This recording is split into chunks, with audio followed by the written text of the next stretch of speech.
this next item is called the spinning wheel, and you'll need this to be able to do some of the stuff that's around here. This thing you can make different items from. So say for you need to get an iron ingot, a table, and some wood planks with 5 order and 5 air to be able to make the table itself. But from there, you can make yarn. You can also make golden thread and thaumium thread doing this as well. And you're going to be able to need to be able to make these for some of the stuff coming forwards. So basically, to make yarn, you simply do that with 4 pieces of string, and that will go ahead and make, I love this little animation right here, that will go ahead and make yarn. Now you're going to need that going forward for some of the other bits and bobs that I'm going to explain in just a second. Okay guys, so once you've found the spinning wheel, also make sure you have enchanted fabric, which I believe is in Artifice somewhere. If I can find it. This there, look, just off the Boots of the Traveller after you found Infusion. Once you've found that, guys, you'll be able to get access to this, which is Bewitched Fleece. This you can craft with yarn, thaumium thread, and golden thread, and you can make the Bewitched Fleece, you can combine it, sorry, with some Thaumaturge's robes, the leggings as well, and you can make a Bewitched robe and Bewitched leggings. And these will, of course, be more powerful than their counterparts. By slightly tapping into that power, you can weave a fabric much more rich of magic. With that, you can make yourself better garments strengthened in their magic potential. So there you go. That is how you make the Bewitched leggings, and they give 4 and 5% VEAT discount, whereas these only 2. Okay, the next thing is the Bag of Tricks. It's pretty nice, guys, and it's pretty much the similar kind of thing as what you're used to in the past by any kind of backpack mod. You can make this with some cloth of spacious folds, which you can make from the yarn and the thaumium thread with 5 air and 5 peditio, and you can use that cloth of spacious folds to make a Bag of Tricks. The Bag of Tricks, oh, I must have had a bit of warp there. The Bag of Tricks you can open up by a right click, and you can see all of the slots right there, and you can just go ahead and store stuff inside there, as you would usually from any other kind of bag or backpack kind of mod that you can use. Now there are different types of bags. One of them is the Ender linked bag, which is kind of self-explanatory. You know, it combines with your Ender chest inventory so that you can get to your Ender chest wherever you like in the world by using your Ender linked bag. There is the Hungry bag as well, which uses the functionality of the Hungry chest. So, say for example, there's a load of dirt on the floor that you've just gone ahead and mined. You haven't got the inventory space to do so. You've got a Hungry bag in your inventory. You can just go over to that Hungry bag, and it will gobble up all of the items that are on the floor and will automatically put them in your bag for you. As long as you've found Eldritch Epiphany, which is part of the Eldritch tab, and it's one of the first things that you will need to find to go forwards within the Eldritch tab, you can also get the Void Link bag, and this basically acts like your trash bag. You can give it examples of what you want inside the bag, and it will pick up all of those stuff like what the Hungry chest does, a Hungry bag does. It will pick them all up in world and will just void them straight away for you. Let me give you a link of an instance of that. Let me go and grab a Void Linked bag. Where are you? Am I missing you? Bag. There we go. It's one there. So what you can go ahead and do is I've got some cobble. I want cobble to go into my Void Link bag, please. Chuck that cobble out there. And there you go. It's gone. It's not in my inventory. It's now gone from the world. And it's a very nice, neat little item to have inside it. Accepted items right there you can see as cobblestone. A nice little tooltip there showing you what is accepted, which is great. I like that. Okay guys, this next item is absolutely amazing. I love this item. So you've got Essentia mirrors. You've got to find them first, and I believe you can find them over in the Artifice. I think they're somewhere. There they are. Essentia mirrors. And you've got to find magic mirrors first, so that's part of the infusion. Once you've found that, you have the ability to make this Essentia pump. It is absolutely amazing, guys. You're going to love it. So you need a hopper, 2 arcane bellows, an alchemical construct, and an Essentia tube. So you know, guys, the way that Essentia mirrors work is that you can have a whole lot of jars there, ready and waiting, and then have an Essentia mirror there and an Essentia mirror somewhere else with your infusion altar, and it will go ahead and pull from the jars through the mirror to the infusion altar. However, you can't pull through Essentia mirrors from jars into other jars. It doesn't work. I've got one, there. that's been labelled, so it does have more suction than what these do, which are unlabelled. Not anymore. The Essentia Pump, guys. Oops, I've totally spelled it the wrong way around. Essentia... nope. Spelled it wrong again. Essentia Pump allows you to do that. And what it will do is it will look and it follows the suction law. So this one has more suction than what that one with the Herbert in has over there. So as soon as we add this to this, guys, it will drag the Essentia through the mirror to the one that has the more suction, which is this one right here. And it will put it back into a tube like relay, like a set of tubes. And you can have more over here as well. If I wanted to, I can go ahead and move the air and the Ignis in much the same way, and it will go ahead and do that. How awesome is that? I love this block. We're going to get into something called Traveler's Gear, and this is a mod that you will need in conjunction with witching gadgets for these things to work. I'm not sure if it's required. I'm pretty sure it is definitely required to be able to run witching gadgets, so you'll need this as well. The cloak, you will start with this. After noticing the excellent swishing properties of enchanted fabric, you've quickly drawn out more schematics to create a cloak from it. While this standard cloak lacks any special abilities, its magical fabric should provide an excellent base for more advanced spell-woven mantles. So you can get a cloak here and you can equip it in the cloak slot. And we'll get to that in a second. You can make it through enchanted fabric. If we go and have a look, you'll notice I've got a little bit of a skirt on at the moment.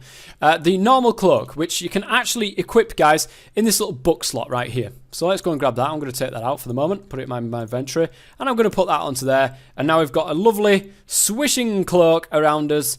Oh man, that looks great. That looks nice. So they've got a nice little cloak there. If you've got any, there is no properties at the moment, but if there is a particular cloak or anything you want to craft that has some kind of properties, so say for example if we look at this, the cloak of voluminous pockets, and you can get that by combining some spacious folds with your bag of tricks. Combining the concept of your bag of tricks with that of the fashionable cloak, you now have more storage capabilities right on your body. The cloak also has 50% more capacity, because of course it's bigger. It's a bigger cloak. So the cloak of voluminous pockets is right here. Let's go and take this off and put that on. Now the default key to get in there is R. So if you hold R, you will end up with this little scroll wheel that comes up through Traveler's Gear, and you can hover over it and click on it, and then you will get to the inventory of that cloak. Isn't that amazing? It doesn't obviously stop there, guys. You've got the Spectral Mantle, which the plane of the spectral beings is a mystery to most common men. Fortunately, you are not most men. After infusing a cloak with the eldritch and spectral energies, it will grant you the ability to shift yourself to that plane. While walking among it, you are invisible to those that walk along the normal plane. Enemies will not see or target you unless they are creatures of eldritch, possess exemptual powers, or are wearing goggles of revealing. The ability comes at the cost of being unable to interact with the physical world. You cannot attack, use items, break, or activate blocks. Furthermore, it will drain 1 air vis from your inventory every 5 seconds. So basically, it just turns you invisible, and the fact that you can't interact with anything. Disclaimer, creatures that can still see you include Eldritch Guardians, Eldritch Wardens, Eldritch Golems, Cultist Praetors, as well as boss mobs like the Wither or the Ender Dragon. For reasons unknown to even the most cunning thaumaturges, spiders and slimes still seem to be able to detect you by different means. Any other user of this cloak will also be able to see you. And there you go, that's the Spectral Mantle. You can also, there is Cloak of the Wolf, which you can get with some wolf pelts and the cloak. The old tales tell of the Berserkers, unrelenting warriors imbued by ancient magic and wrapped in the fur of a wolf. Your studies have revealed magical procedures like these, and for reasons of style and nostalgia, you decided they were best integrated into the cloak of wolf fur. Should you sustain any damage while you're wearing it, you gain additional attack damage and speed, akin to the fearless warriors of old. And you can get that through that. Now the good thing is, guys, you can change these into camas. It's like a kilt. Well, like a little skirt, really. Cloaks and their advanced derivatives have proven to be both fashionable and useful, but also quite big and unwieldy. Shortening them and attaching them to a belt transforms them into a kama. a short of half skirt covering the back of the legs.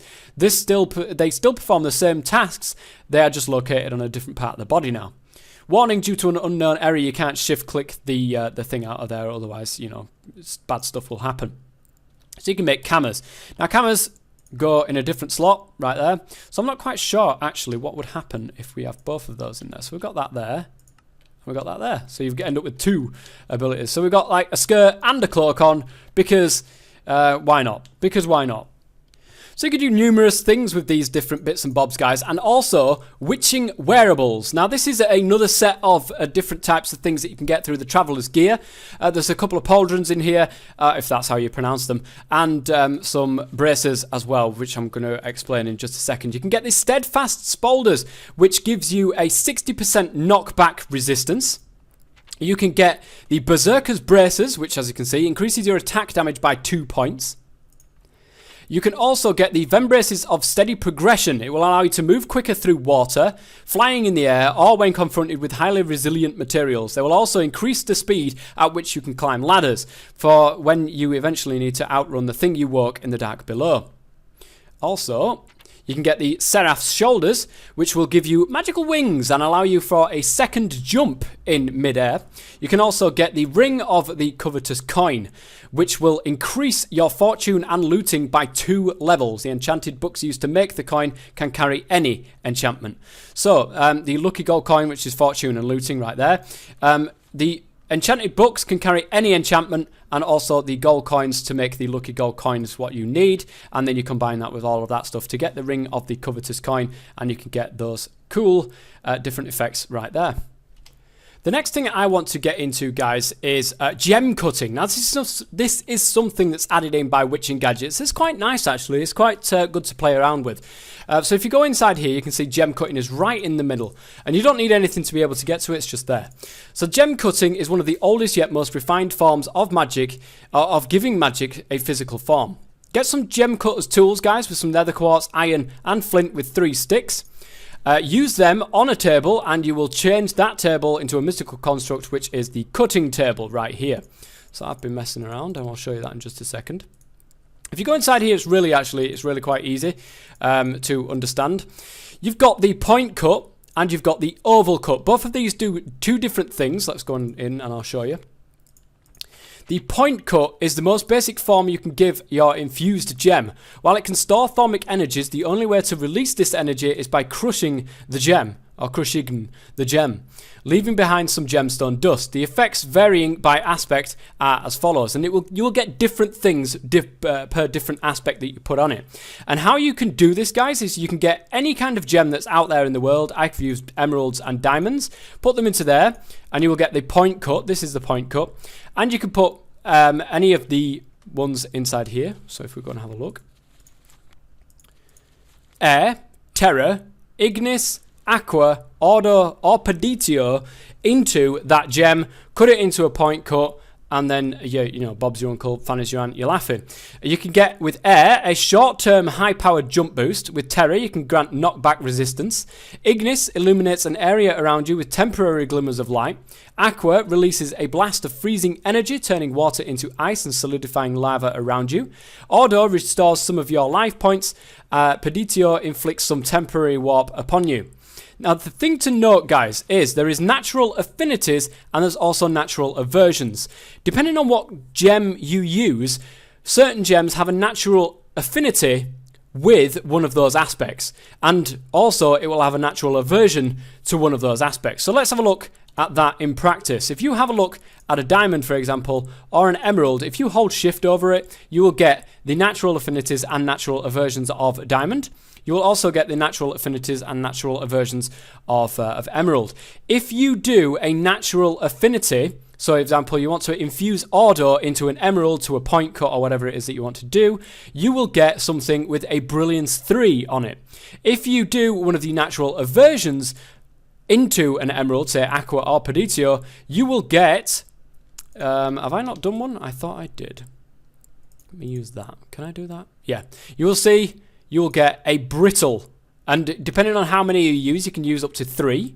So say, for example, that would be 3, and that would be Brilliance because it's got a natural affinity to Terra.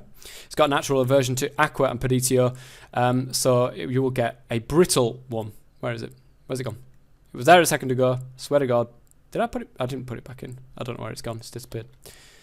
It's disappeared. Anyway, you will get a natural aversion to that, which means it will have the brittle and it will be more prone to breaking as you use it.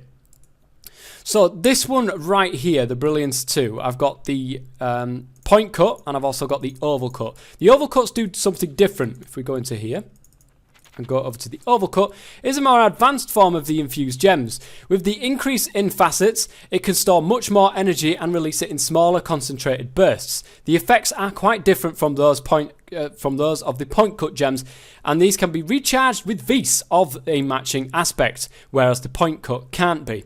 Due to its complexity, using a base gem without a natural affinity for the aspect makes the resulting gem very brittle, and in turn the essentia required to create a brilliant gem is increased. So you get Air, Terra, Ignis, Aqua, Ordo and Peditio again. The energies propel you through the air, consumes 1 charge per use. Terra, upon using it upon a block, it checks the connected block for ores. Ignis starts a fire at the targeted block. Aqua creates a block of clean water at the targeted block. Ordo guides you to the nearest node. Peditio, when targeted at a magical mirror, it will teleport you to the linked mirror. Oh, that's pretty nice with Peditio. Sweet. So that's the oval cut stuff. So I've got the oval cut here for Terra, which I've already forgotten what it is. That's the point cut. Using it on a block checks the connected block for ores. It won't actually find anything here, so I will use this one, which will grant me knockback. And if we take ourselves, we've got knockback resistance 3 for 16 seconds. We can go ahead and use that. There we go. And it's done. Whereas this one consumes charge. But it's trying to check for ores. It won't be able to find any ores because this is a super flat world and they have no ores. And of course, like I said, you can. I think, can you put that in there with that? No. How do you actually repair it? Or maybe you've got to be standing near something that will give you Vis. Where is it? Maybe this? Because this should be giving me Vis. No? Well, I've tried all sorts of different methods, guys, but I can't seem to get it to recharge. I'm not quite sure how to get it to recharge. So in the comment section below, if you do know how to get it to recharge, please go ahead and leave a comment so that everybody else can see. And thumbs up if somebody's already made that comment so that people can see how to recharge the infused gems. I'm not quite sure. Maybe I've put it back into the table. Actually, I never tried that. Where is the gem cutter table? There it is. Can I just get rid of you? Put you into there. And then put you like that. Will that work? No? Maybe not. I don't know how to get it to recharge, guys. And now we come into the end game items, the ones that people would love to see. And I am going to show you a little snippet of a couple of these. I'm not going to show you them all. I want you to go out and be able to use this mod and know exactly, and keep a tiny little bit of secret about what's going on inside here, guys. There is so much stuff in here that I couldn't possibly be able to show you anyway.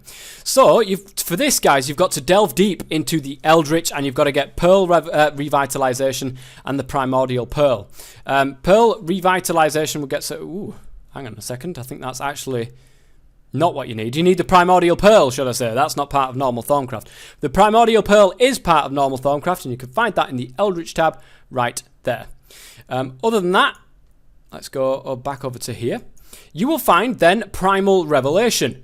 This will allow you to get some of the best armor and the best weapons in the game if you're using witching gadgets, which is great. I'll let you go ahead and read all this stuff. It's basically just saying, oh, you've unlocked this, basically. Pearl Revitalization is something that you will also unlock. The power that once pulsed through the Primordial Pearl is gone. Well, not gone, just infused into a different item. But not all hope is lost. The Pearl itself still exists. You just have to empower it once more by infusing it. So you get a powerless Pearl, put a load of shards in there, 16 of each of those, and you'll get a Primordial Pearl back, which is great, because you're going to need it. Primordial Weaponry and Primordial Armor. We're going to start with Primordial Weaponry first, because I know that you guys are going to want to see this. Primordial Weaponry, you can go ahead and read all of this stuff. They're basically different things that you can make. A Claymore, a Warhammer, a Great Axe, and I'm sure I read another one. Where was it? Or maybe not. Claymore, Warhammer, and the Great Axe can then be infused with different with different aspects. So you've got Air, Terra, Ignis, Aqua, Order, and Peditio again. All of these have different effects depending on which type of essence you use in the recipe. You're going to need 2 Primordial Pearls, Ethereal Essence, Primal Charms, Void Swords, and a Void Metal Block. It's not cheap, guys, and certainly isn't cheap when you take into account all of the different aspects that you're going to need. Its instability is dangerous, but you can also get the Warhammer and the Great Axe as well. Again, not cheap. Not cheap whatsoever. Let me go and grab one of these, and I'll be right back. So let's test one of these out, and I've got the Claymore, which is this little guy right here, infused with air. Now, this will, when infused with air, hit nearby enemies around as well. Wow, that is a lot of damage, guys. That is a lot of damage. Look at that, just absolutely cleave through them. That is insane. And quite a few of them drops, actually, guys. There's crafting clay in there as well. That's not from this mod. That's from the mod pack itself. But, of course, you get the Great Axe, which apparently when you dig with it, it will dig a 3x3 area, as well as give like certain different bits and bobs. Let's go and have a look. The Primordial Hammer uses its intense weight to literally squash your foes. This results in double damage done to slimes and an axe of heavy and a chance of heavy concussions among all others. It also breaks blocks in a 3x3 area when digging, unless sneaking. The Primordial Great Axe cleaves through foliage like a hot knife through butter, but splits apart armor just as well. The damage of the weapon increases based on the armor of the enemy, and the armor itself suffers from increased damage as well. So that is all of the different ones, and that is a quick look, guys. There is so much different. You can infuse them with different stuff, so you know you can go ahead and check those out for yourself. And now on to Primordial Armor. This is very, very nice indeed, because you can switch and swap the different affinities that you've got on your armors.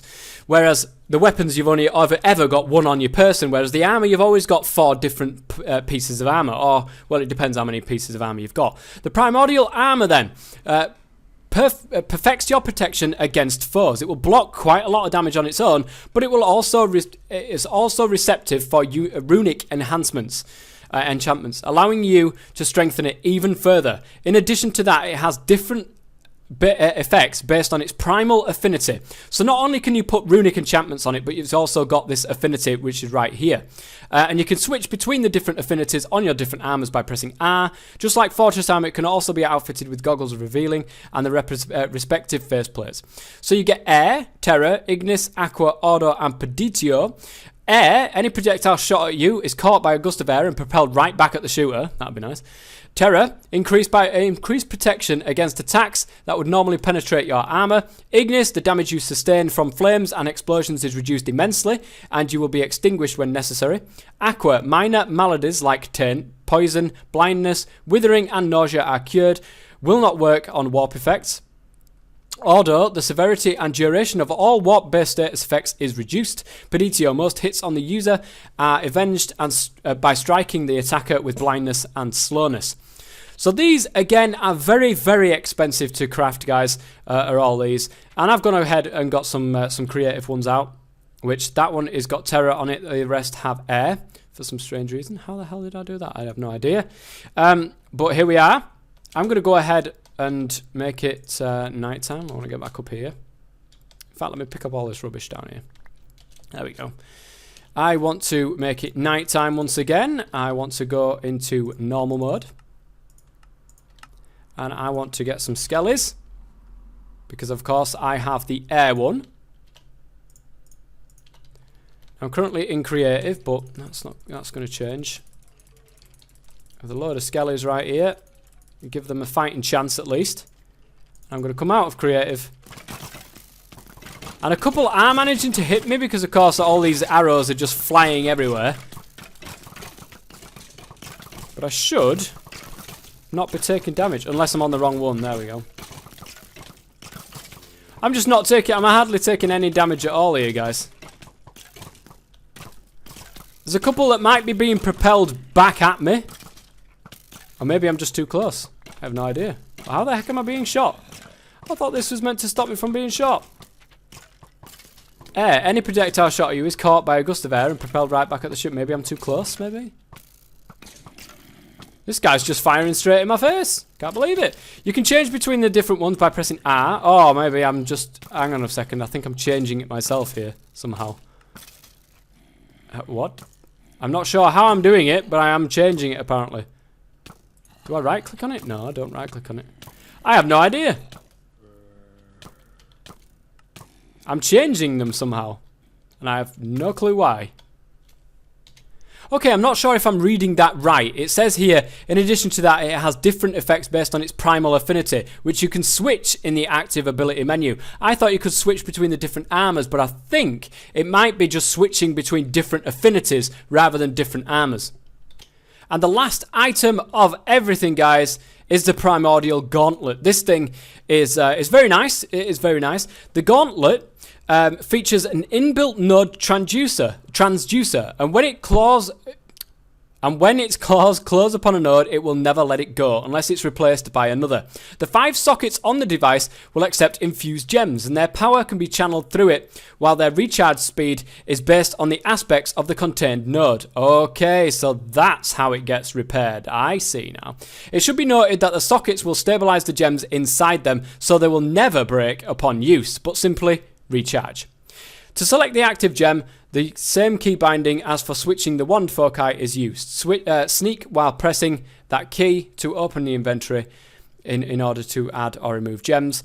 The pearl is not consumed during the crafting process. So I've got one right here, guys, and I'm going to go over and grab... there's a node out here somewhere. I've seen it. Might be better to see it at night. There it is. There's one over there as well. Let's go and grab it. So let's pop down here. And I'm going to grab... Oh, no, I'm not. I'm in creative. I'm going to destroy that node. And then I'm going to go and find another one. So here we go. There it is. Do I just whack it? Or... How the heck? Do I right-click it, maybe? There's another one over here. It says I can get the node. Maybe I just right-click it. Oh, there you go. I have... right-clicked it, and I've got the node in my hand, and it actually shows it right there. That's pretty cool.